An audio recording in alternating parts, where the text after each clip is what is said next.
Begin here this hour.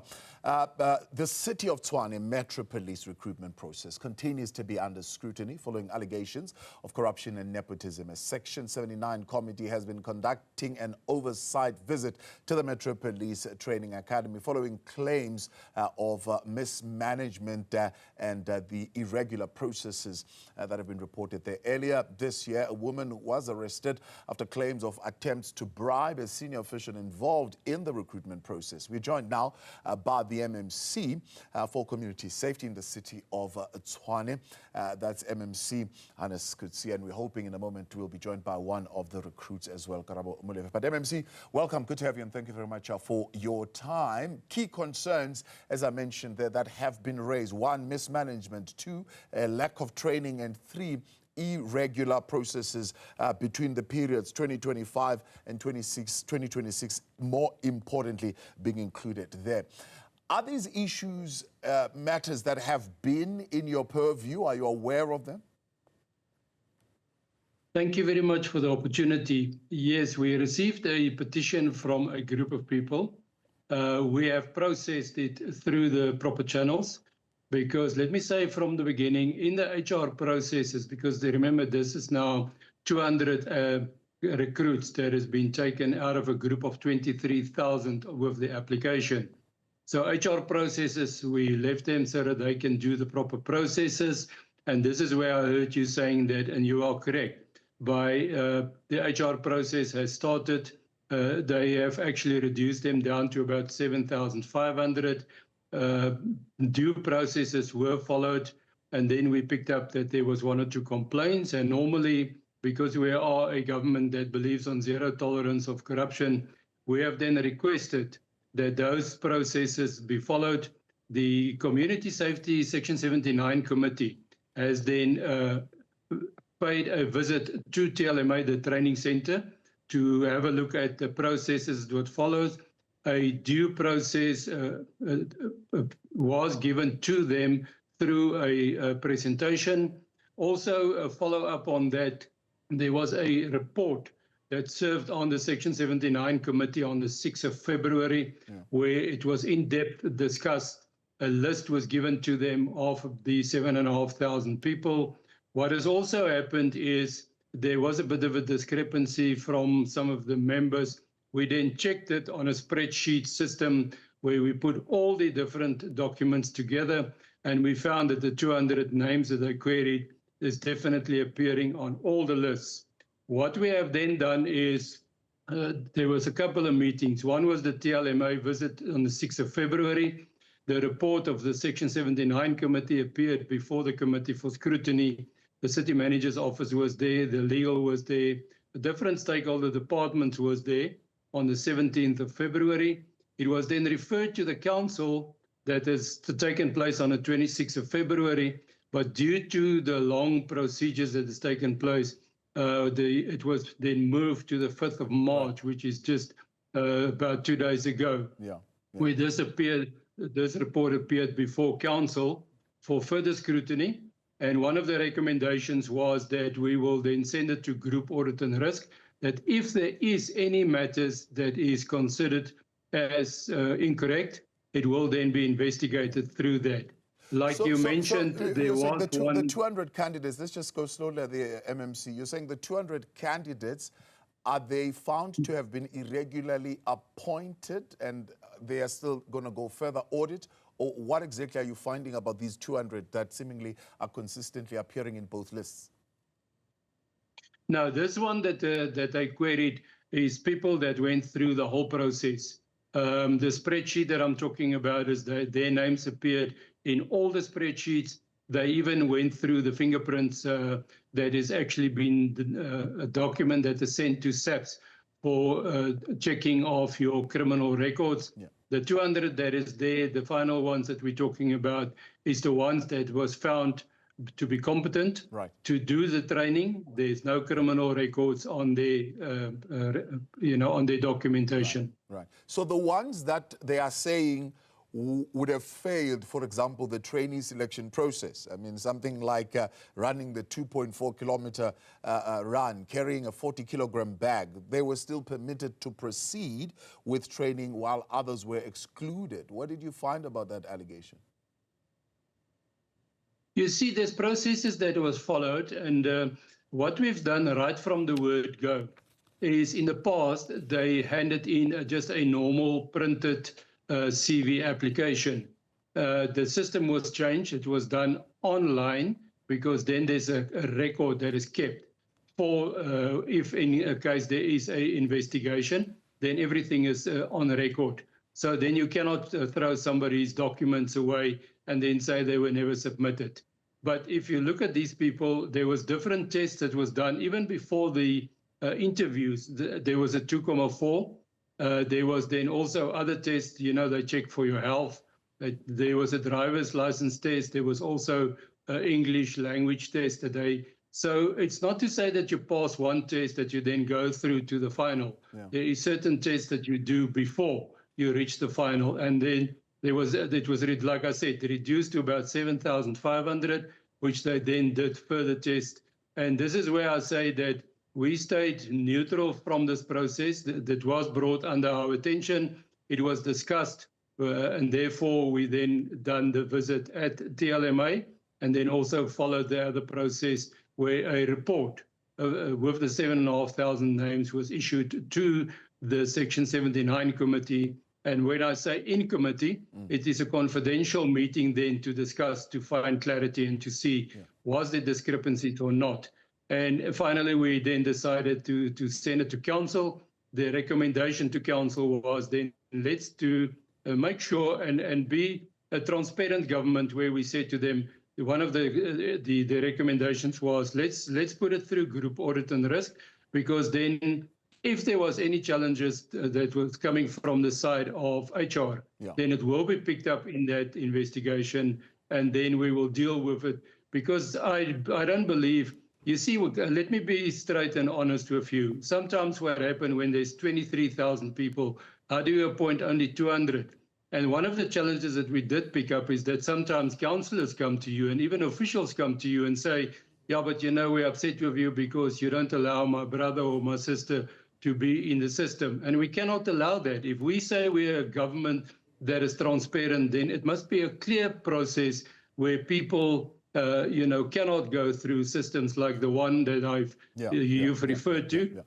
Let me understand then what you're saying. From 23,000, there was 7,500. From 7,500, you now have 200. Now, council has recommended that 200 must still go through the group risk process, assessment process, to see if there are any irregularities, particularly at the HR level. So that's where we are right now, that those 200 are still going to be audited even further. The 200 is already started with training. Remember, there's timeframes and budgets that is linked to, and they've passed all the tests, so they started with the training. But we then recommended that the group audit and risk assessment will be done.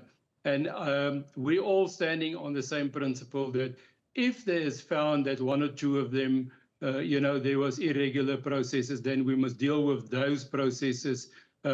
But as far as I know that at this moment, I think the process was clear. I don't want to jump ahead and say, you know, it's now 100% clear. Group audit and risk must give us that report to prove that.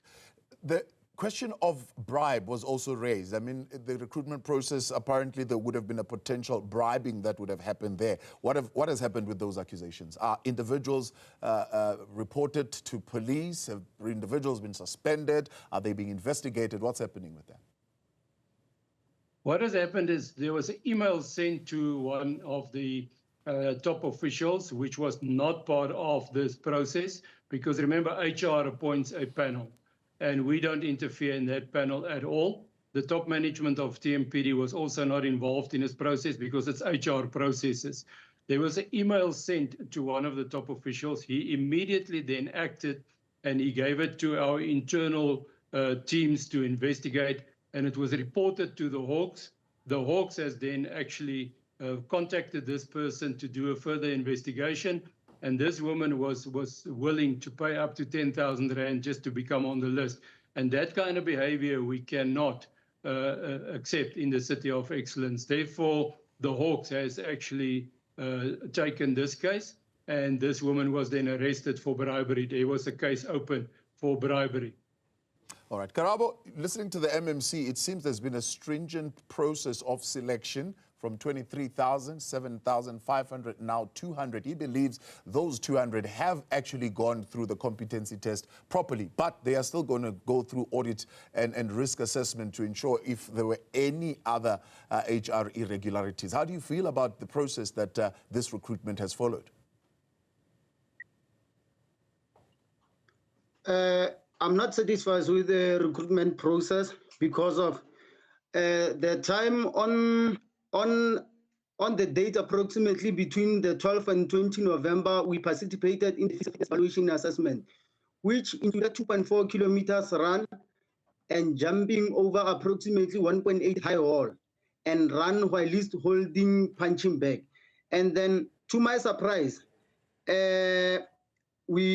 after that process, we were invited to write the English proficiency test.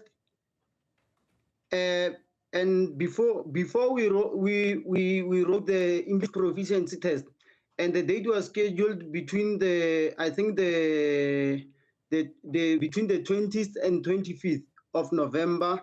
And then when we were supposed to go to write, the English paper was already leaked on the group chats that we were created just for communication about how far the recruitment goes. Yes. Talk to me, what went wrong with the fitness assessment? And what went wrong is that when candidates who did not finish the race were allowed to move to the next level, and it's impossible. Yeah. And because of we were given the time. Yes. All right, Karabo. Let me get the MMC to respond to that. MMC, those two issues that are being raised, is that commonplace that a candidate who would have failed the fitness assessment, didn't jump the wall 1.8 meters, didn't finish the 2.4 kilometer, being allowed to continue, and then the issue around the proficiency test and the leak that would have happened with that paper? No, I don't think at all, to be honest with you. Those tests are checked. So they cannot proceed to another process if you fail the one. That is just the rule. Now, this gentleman has a constitutional right that if he feels unhappy about the process and he can actually give us proof, I would love him to go to the office to then lay a complaint that while this group audit and risk is investigating the matter, that they can go into that matter. Because you see, we get a lot of WhatsApps from people and say, you know, I'm not included, but we are not in charge of that process. It's the HR process.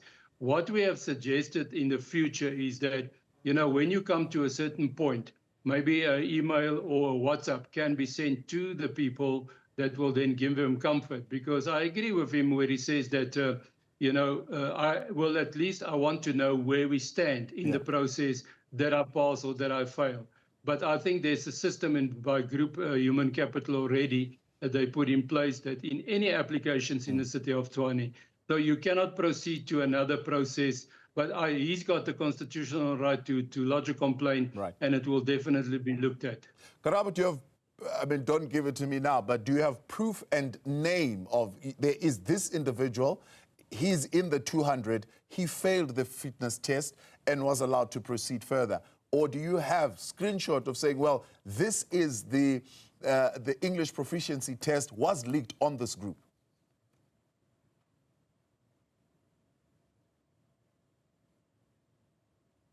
Karabo, are you there?